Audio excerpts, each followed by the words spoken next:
After I failed the mission, the system told me I had 3 days left to say goodbye. The strange thing is, only then did I finally become the kind of husband Victoria always said she wanted.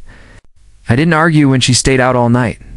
I didn't get angry when she handed her paycheck to the man she still had feelings for. On the first day, she looked at me coldly. If you had acted like this earlier, maybe I wouldn't have gotten so tired of you. On the second day, she frowned. Eric, why aren't you reacting? Are you secretly planning something? By the third day, her voice trembled. Babe, why aren't you jealous anymore? I smiled faintly. Isn't this what you always wanted? When the system announced the mission had failed, Victoria hadn't been home for 3 days. Host, you only have 3 days left in this world. If there's anything you want to do it now. Don't leave regrets, the system whispered. I smiled bitterly. Victoria and I had been together 5 years, married for 3. I thought if I kept trying, she'd fall for me. But her feelings never changed. Maybe it was better this way. I was tired. But still, I wanted to say a proper goodbye. I called her again and again. Finally, she answered annoyed. Eric, don't you get it? Unless you apologize to Matthew, stop calling me. My chest tightened, but I kept my voice calm. All right. She didn't expect me to give in so quickly. There was silence. Then I added, I made your favorite noodles today. Want to come home and eat? She scoffed. If you'd been like this earlier, maybe I wouldn't have hated you so much. Besides, he's not feeling well after what you did. I need to stay with him. And she hung up. 3 days earlier, a fewer childhood friend posted online for his birthday. With you by my side, even the end of the world isn't scary, he wrote. Beside it was a picture of the two of them. Smiling with their heads close together, they looked perfect, I commented. You two really are a good match. Within minutes, Matthew deleted the post. Not long after, Victoria called furious. Eric, did you really have to ruin everything? It's Matthew's birthday. In the background, I heard Matthew's soft voice. Victoria, maybe Eric misunderstood. Should I apologize? I don't want to cause problems, Victoria snapped. He just thinks he's more important than he is. What could possibly matter more than your birthday? I answered quietly. More important than our wedding anniversary? She froze. She had forgotten. Matthew sounded nervous. Victoria, I didn't know it was your anniversary. Maybe you should go home and celebrate with him. Victoria scoffed. It's just an anniversary. What's the big deal? Don't ruin the mood. And she hung up. That night I sat alone at the table full of food I had made. As the dishes grew cold, so did my heart. Later, I got a message. You really overestimate yourself. Do you think you can compete with the years Victoria and I have? If I wanted to, I could curl my finger and she'd come running. I laughed bitterly. If someone had told me before that Victoria would leave me for another man, I wouldn't have believed them. But now, here it was. She didn't come home that night either. The next morning, I found her smiling at her phone, eating breakfast. The moment she saw me, her smile disappeared. You're coming with me to apologize to Matthew tonight? Do you even realize how upset he was yesterday? He was wiping away tears when no one was looking. I smirked. Oh, I'm the one who should apologize. Should I say sorry for my wife spending our wedding anniversary celebrating another man's birthday? She snapped. Eric, Matthew, and I grew up together. If something was going to happen between us, it would have happened already. His family went bankrupt. What's wrong with me caring for him as a friend? I asked quietly. So, that time at karaoke when you two kissed in front of everyone, that was just a friendly gesture too? She fell silent, then barked. It was part of a game punishment. Don't twist it. If you really can't trust me, maybe we need some space.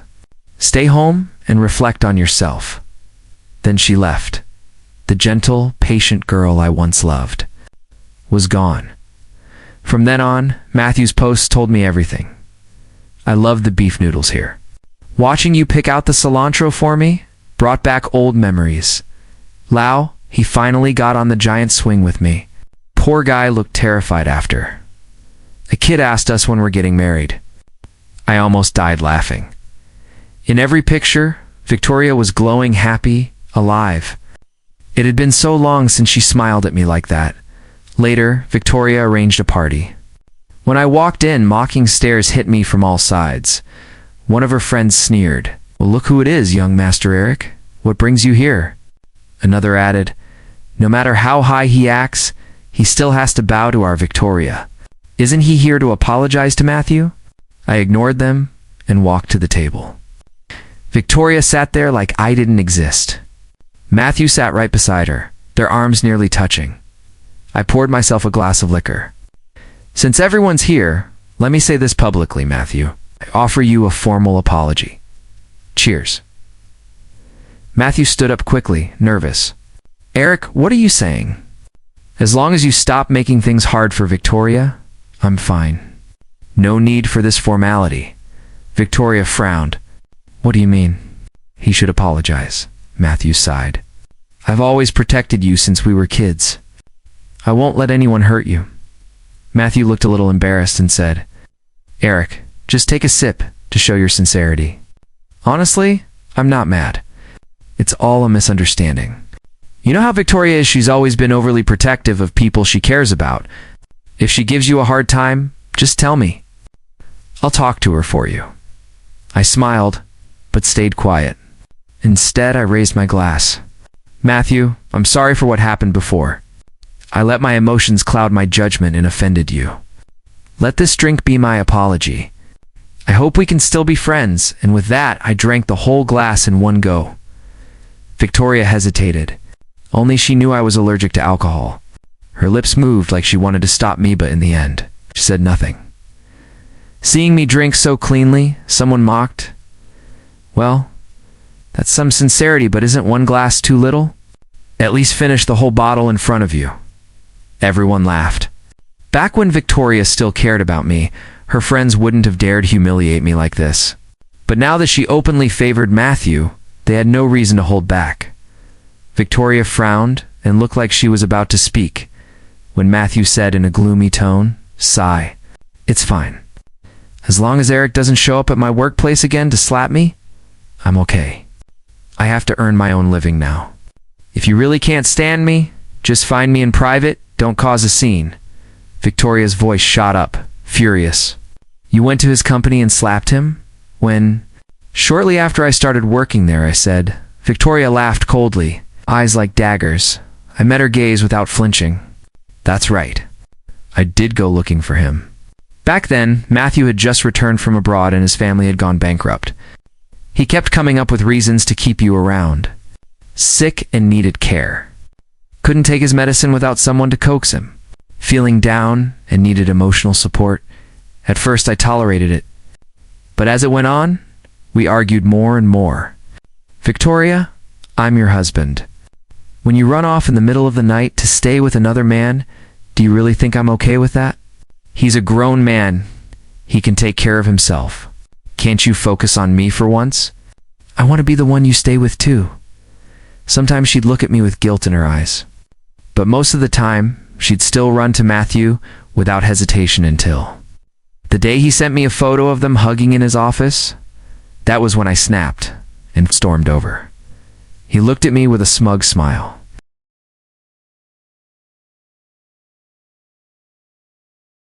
"Eric, you were nothing more than a stand-in while I was gone. Now that I'm back, if you have any self-awareness, step aside quietly. Otherwise, don't blame me if things get ugly. We still have a lot of old photos together, you know. Want to see the ones that crossed the line too?" I couldn't take it anymore. I slapped him across the face. He touched his cheek and actually laughed. "Eric, do you really think you can keep her? Or are you acting out because you know you're about to lose her?" Matthew kept his head low, pretending to be pitiful, while Victoria exploded with rage. "Eric, I always thought you were just petty, but I never imagined you'd be this malicious. You honestly disgust me." Then she glanced at the bottle of liquor on the table. "It's just a bottle of alcohol. Why make such a fuss?" She knew. She knew I was allergic. I looked at her, stunned. "Victoria, do you really not trust me at all?" She gave a cold snort. "Do you even deserve my trust? Or were you just planning to come here and put on a little show, thinking I'd pretend nothing ever happened?" Every word pierced my heart like needles. Before I came tonight, I still held on to a shred of hope. I thought maybe she'd been deceived. Maybe she was just angry and waiting for me to give in. But that bottle of alcohol made everything clear. There wasn't a deeper reason. I just didn't matter to her, Victoria. I finally get it now.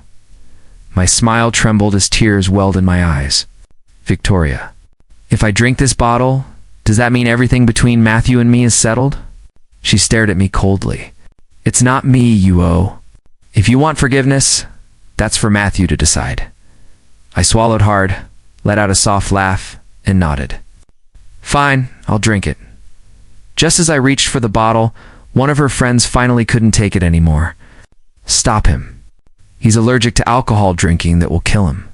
Victoria's voice floated from the side, light and indifferent.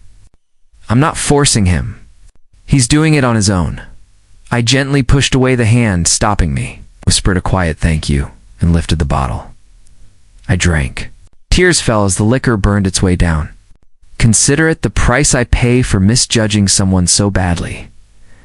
I felt my body growing heavier, my mind beginning to fade. Through the haze, I thought I saw Victoria's face stricken with panic as she ran toward me. Victoria, loving you has been too painful. I give up. I slowly shook my head, rubbing my temples. No, I'm too tired. I just want to go home. The system sighed regretfully, then added, wait. She's on the phone with Matthew outside. Want to listen in? Before I could answer, the system piped the call straight into my ears. Victoria, I'm sorry, Matthew said. If it weren't for you being so kind to help me, Eric wouldn't have gotten jealous and come after me. You and he, our husband and wife, I'm just an outsider. Don't worry. I won't bother you again. I've kept track of all the money you've given me. Once I earn enough, I'll pay you back. Victoria scolded lightly. What are you talking about? Of course I should help you. We've known each other for so many years. How could I just stand by and do nothing? Eric is just being petty. I'll talk to him. Things will go back to normal. Matthew hesitated, and Victoria noticed right away. What is it? Just say it. There's nothing we can't talk about. As if bracing himself, Matthew spoke quickly. After you left last night, some people were talking. They were saying Eric used to be so proud, so why the sudden change? Maybe he has some hidden motives. I wasn't going to tell you, but I felt uneasy. I don't want you to get hurt. Of course, it could just be that Eric really realized he was wrong. Don't overthink it. I just wanted you to know. After hearing that, Victoria's voice turned cold. Got it. The system huffed in frustration. What a fake act. And Victoria, is she not using her head? Her affection score just dropped again. I gave a bitter smile and tried to comfort it. It's fine. There are only 2 days left anyway. She hasn't mattered for a long time now. I opened the bedroom door. Victoria stood there, arms crossed, looking at me. After a while, she spoke coldly. Matthew is short on money lately, and his parents aren't doing well. I sent him my whole salary from last month. In the past, I would have exploded over this. We weren't short on money, but a salary shared between spouses is symbolic. It represents trust and shared responsibility. But now, it didn't matter anymore. I simply nodded. She frowned slightly, her tone suspicious. Eric, why aren't you reacting? Are you secretly planning something behind my back? I smiled faintly at her. What could I possibly be planning? I just want you to come with me to Grandpa's birthday tomorrow, she seemed to think. She had found the reason for my strange behavior and finally relaxed, speaking casually. That's nothing. He's been nagging about you for ages. If I didn't know better, I'd think you're his grandson. We went shopping together. Since Matthew came back from abroad, we hadn't spent time this close, just the two of us walking through stores. I carefully picked out all kinds of things. Food, clothes, daily supplies. Everything I could think of I bought. Victoria joked beside me. No wonder Grandpa loves you so much as his grandson-in-law. You're practically moving the whole store into the house. I smiled faintly, not replying. Grandpa Lin had always been very kind to me. And now that I was about to leave, the hardest part to let go of. was him. Let me at least do this one last thing for him. When the shopping was finally done and everything was loaded, we headed toward the parking garage.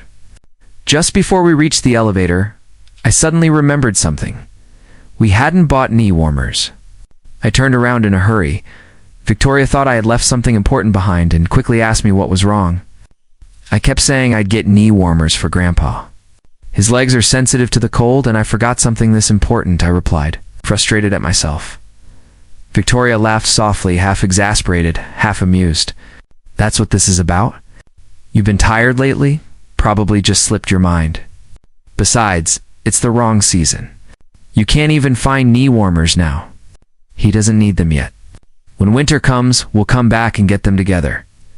But I still wanted to go look. Victoria seemed to sense something, her voice turning uneasy. Honey, what's going on with you? Afraid she'd noticed something was off, I gave in. Thankfully, the system stepped in.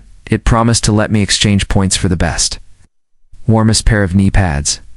That night was the calmest I'd had since I arrived in this world. I made an excuse to stay up working and slept in the study. The next morning, Victoria and I carried all the bags out the door together. Once everything was organized in the car, she offered, "Let me drive." You don't look like you've been sleeping well lately. I didn't argue, and sat in the passenger seat. The car ride was quiet. Out of boredom, I started fiddling with things. Accidentally, I opened the glove compartment. It was filled with snacks and candy. I froze, stunned. Victoria had always been obsessive about cleanliness in her car. She hated anyone eating in it. Once, when I brought breakfast in because I was running late, she kicked me out of the car and left me on the side of the road. She offered an excuse. That must have been from Matthew last time. You know he has low blood sugar? If he doesn't eat, he can feel really sick. So her rules could change for the right person. Her boundaries were only meant for people who didn't matter. I answered calmly. Yeah, I know.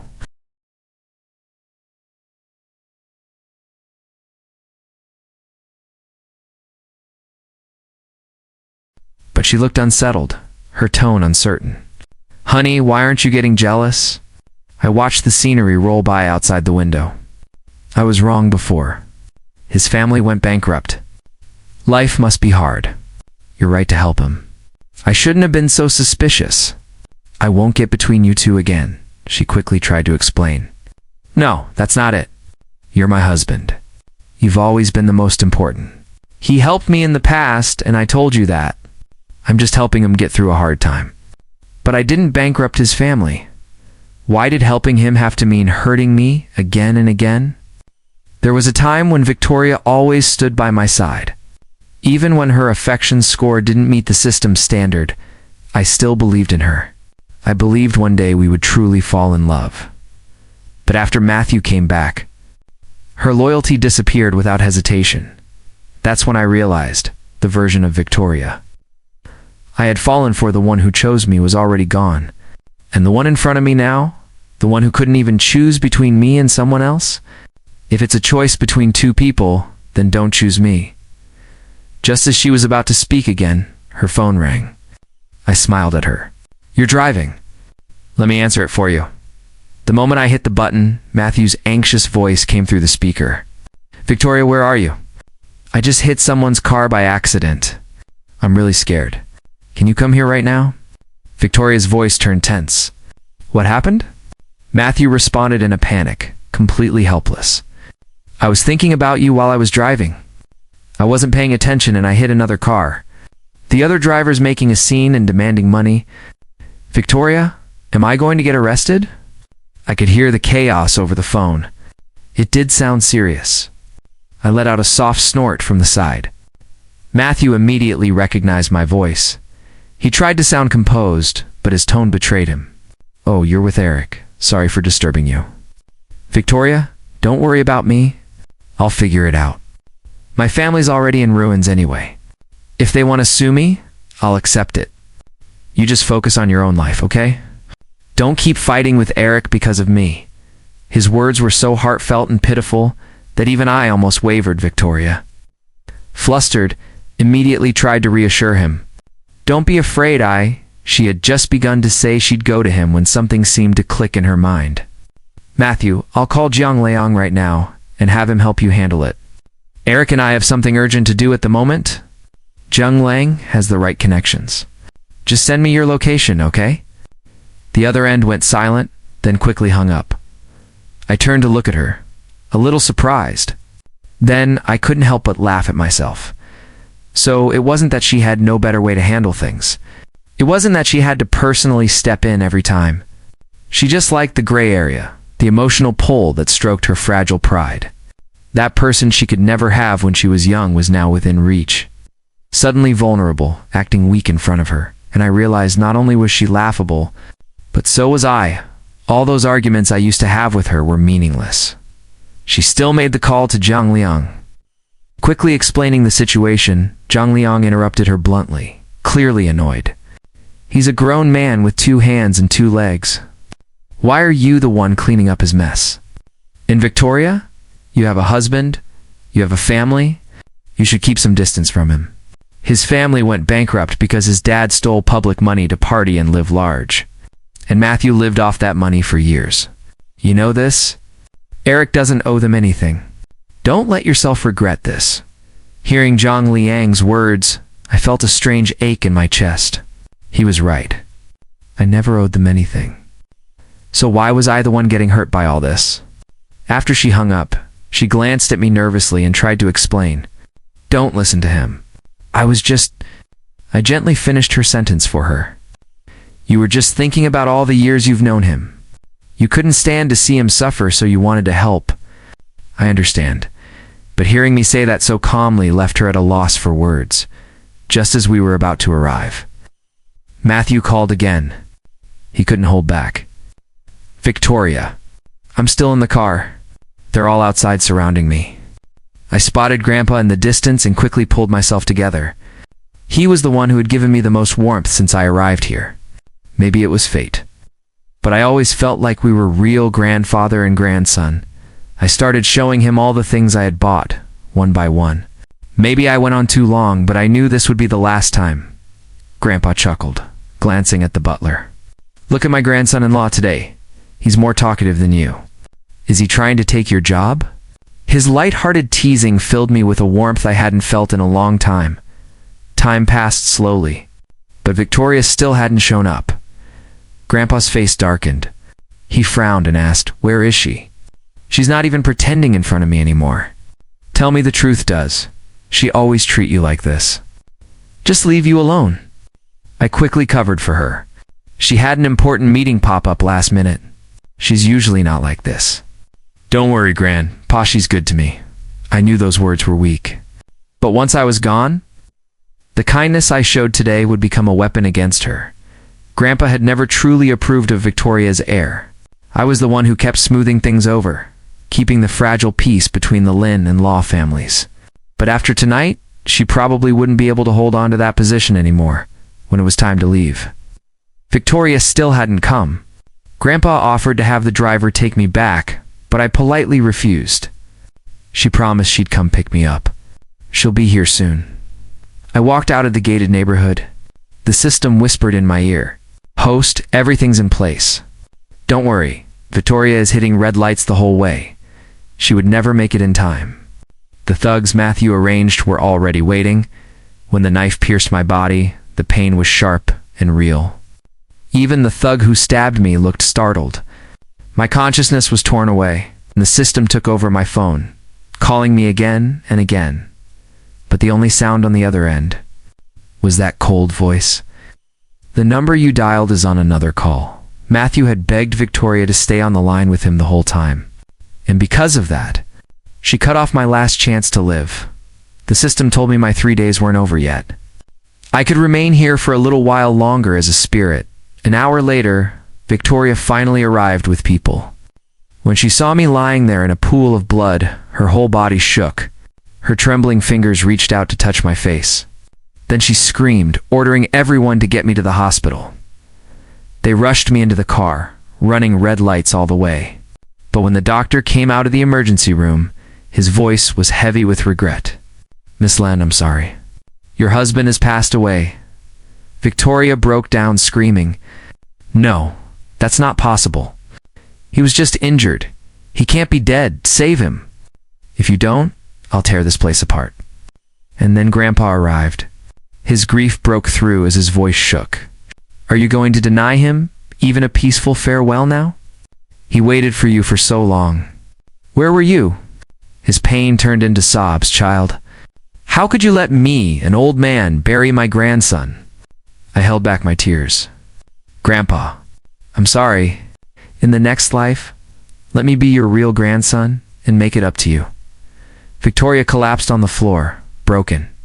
Through her tears, she whispered, Hubby, I'm sorry. I thought we had our whole lives ahead of us. I regret it now. Please come back. I'll change, I swear I will. Just please come back. But the only response was silence. Not long after I faded away, I woke up again in the real world. My best friend, Hiji, shouted for the doctor in excitement. In this world, I had died trying to save 2 children from drowning. The system caught my consciousness at the last second and gave me 2 options. Wake up after a coma, or enter a novel world and complete a mission for rewards. I chose the mission, but I failed. The rewards slipped away. I had hoped to trade them for money to help more poor children stay in school. After I recovered, I left the hospital and went back to work, quietly supporting children who had dropped out. Half a year later, during a casual chat, the system brought up that other world. Host, did you know? Victoria and Matthew. They're both gone. I was stunned for a moment. It all felt like a lifetime ago. The system went on. The thugs were traced back to Matthew. Grandpa had him dragged back. Rumor has it he was tortured for half a month before he died. As for Victoria, after you died, she lost her status and was kicked out. She drowned herself in alcohol. One day, she stepped into the lake and never came back. I didn't feel much. Those people, those events, they no longer mattered. But I did feel a bit of regret about the rewards I didn't get. My strength was limited. I could only help so few children. The system must have read my thoughts. Even though you failed the mission, Victoria's affection level hit max after you left. That technically met the criteria. So we made an exception and gave you the reward anyway. And since I know what you care about, I converted all your points directly into bank account credit. I opened my phone and counted the zeros in my balance. I took a deep breath, then screamed in pure excitement. With this money, I could finally do something meaningful. The world is vast and full of color, and now I finally had the time to experience it all.